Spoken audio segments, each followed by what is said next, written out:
Good morning, everybody. Welcome to Croke Park and to ISO 50001 Ireland. This is our third annual event.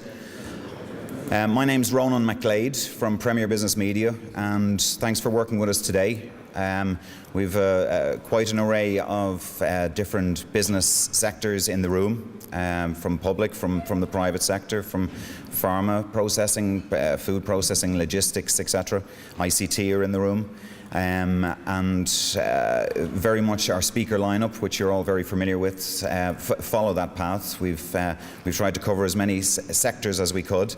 Some fantastic stories, energy profiles coming from the logistics through process, the culture, the communication that takes place, and the importance of communication within various facilities. As I say, thank you for joining us. Thanks to our speakers for working with us, and thank you for Minister White for joining us this morning. I've worked with Conor Malloy, our chairperson for the day, for a number of years. Conor's an independent energy advisor. His daytime job is Authentic Energy, which is advising companies, Irish, UK, European companies, on helping them achieve to save fuel and manage their energy usage, basically. Recent times, Conor is finding himself very much in the UK training ESOS lead assessors in transport and energy auditing, which was requested by the UK government the UK government's Environment Agency. But I'm going to hand you over to Conor for the day. Please enjoy yourselves, and I'll hand you over to Conor Malloy. Enjoy the day. Thank you. Good morning, everyone. Great to be back at our third ISO 50001 conference with Ronan and his team, and great to see so many people here today.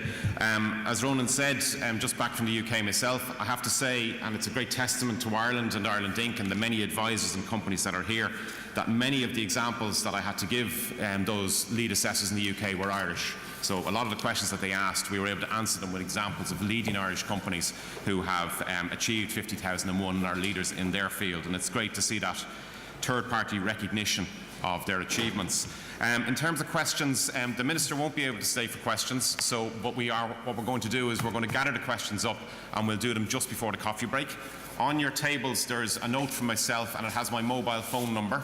If you want, you can text in a question, and I'll ensure that we try and get it answered for you. And I think that makes for a great event. It means that you walk away with a little bit of extra knowledge and hopefully be able to travel on your own journey to 50001.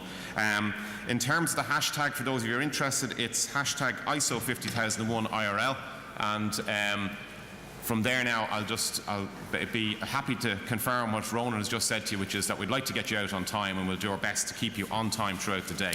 I'd like to introduce you now to Minister Alex White, Minister for Communications, Energy and Natural Resources, Labour TD for Dublin South and a senior counsel, and educated at Chanel College, Coolock and Trinity College, Dublin.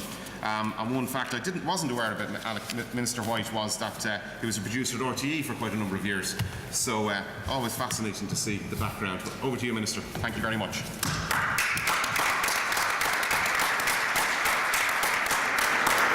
Thank you very much. Thank you, Conor. Good morning, ladies and gentlemen. Thank you for inviting me to speak at this important event in this iconic stadium. Croke Park is a venue that we associate with excellence in the sporting arena, and I suppose it's appropriate then that it would be the venue for a conference focused on ISO 50001, which sets the standard of excellence in energy efficiency for both public and private sector organisations. All of us are here today because we recognise the importance of energy efficiency, and because we believe that ISO 50001 will help business conserve energy and therefore reduce their costs, improve their competitiveness and enhance their reputations for corporate responsibility.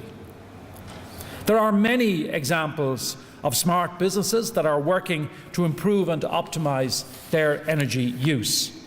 The ISO 50001 standard for energy management gives those organisations, whether large or small, an internationally recognised process to achieve the benefits of improved energy efficiency.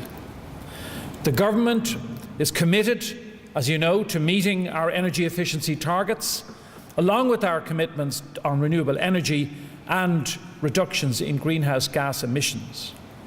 We fully support the long-term goal of decarbonisation of Europe by 2050, because global warming is, by definition, an international challenge that requires cooperation between nations. This goes far beyond the necessary agreements on emissions targets. For example, Ireland is actively participating in the EU's Energy Union Framework Strategy, and we're committed to the completion of the internal European energy market. We're also deepening the regional cooperation that we've developed with our neighbours in Britain, Northern Ireland obviously, and France. I believe that energy efficiency must be our first priority in the transition to a sustainable energy future. Indeed, this approach reflects the advice provided by the International Energy Agency, and we are making significant progress here in Ireland. The SEAI, Sustainable Energy Authority of Ireland, estimates that improved energy efficiency has already led to €700 million in savings from reduced fossil imports. I'm delighted to be sharing the platform this morning with the SEAI's Majella Kelleher, from whom you'll hear in due course. Notwithstanding everything that we have achieved and are continuing to achieve, we have to continue to enhance our efforts. This point was, I suppose, underlined earlier this week, earlier this month, with the publication of the EPA's projections for greenhouse gas emissions. That was this week, actually. Losing track of the days and weeks. The EPA's conclusion that we are facing significant challenges in meeting our commitments underlines just how important it is for all of us, whether in business or in the public sector, to achieve efficiency gains wherever we can. The National Energy Efficiency Action Plan recognises the key role of efficiency in achieving our 2020 targets, particularly for the most challenging element, which is the non-ETS sector. That plan sets out our approach to achieving the target of an overall 20% efficiency gain by 2020, including a 33% improvement in the public sector. Now, I think it should be acknowledged that along with commercial organisations, the public service is playing an important role in energy conservation. The SEAI's first annual report on public sector energy efficiency, which was published in April, outlined the significant progress that had been made by the end of 2013. It found that public service organisations had cut their energy use by an average of 14%, which is close to halfway towards our 2020 target. This has resulted in savings of about €250 million so far. But we need to build on this success, and public service energy efficiency will therefore continue to play an important part in our overall energy strategy, and must do so. My department is working closely with the SEAI and with other stakeholders and agencies to develop a public sector energy efficiency action plan, which will be published later on this year. It will outline the approach that we are taking, and it will indicate the additional measures that we need in order to achieve our ambitious targets.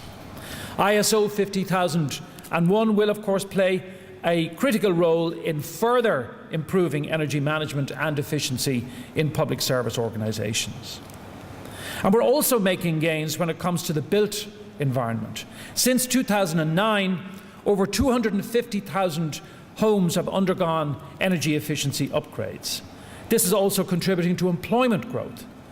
The Better Energy Grant Support Programme alone supported over 2,300 jobs last year in 2014. But business has a crucial role to play.